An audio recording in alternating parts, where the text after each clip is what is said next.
une des priorités de François Mitterrand, c'est la lutte contre ce chômage. Et les effets de cette lutte commencent à se faire sentir. Je crois qu'il y a une notion que nous pouvons apporter, c'est que nous représentons l'avenir.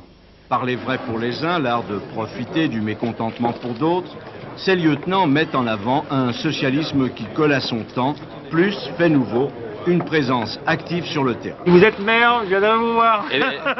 D'abord, dites pas si. Quand je serai maire, vous viendrez me voir.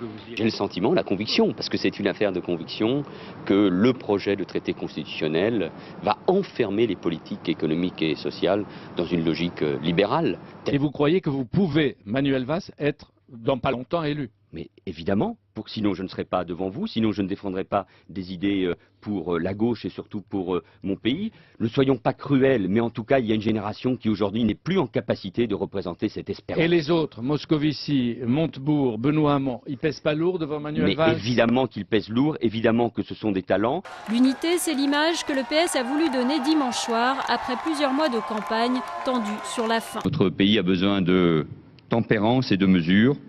Les Français vivent une période difficile, de dure remise en question, où l'insécurité physique côtoie souvent l'insécurité économique et sociale. Il sort de l'Élysée, de son premier conseil des ministres en tant que chef du gouvernement.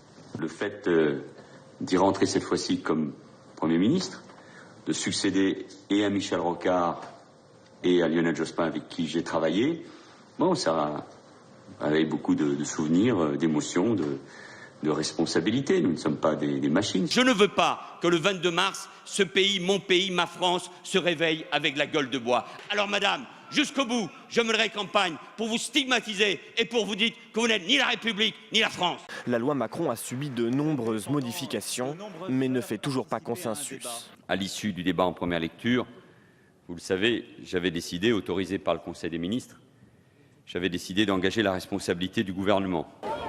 Le cortège est arrivé place de la République, quand soudain...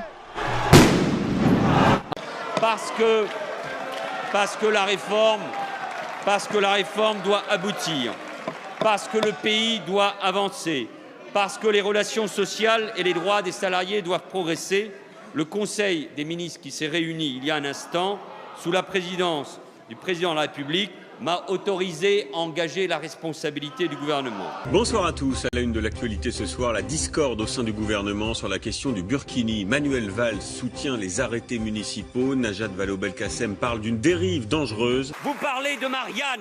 Marianne, le symbole de la République. Elle a le sein nu parce qu'elle nourrit le peuple. Elle n'est pas voilée parce qu'elle est libre. C'est ça la République.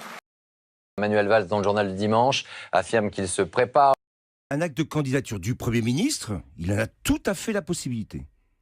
Mais à ce moment-là, il n'est plus Premier ministre. C'est aussi simple que ça.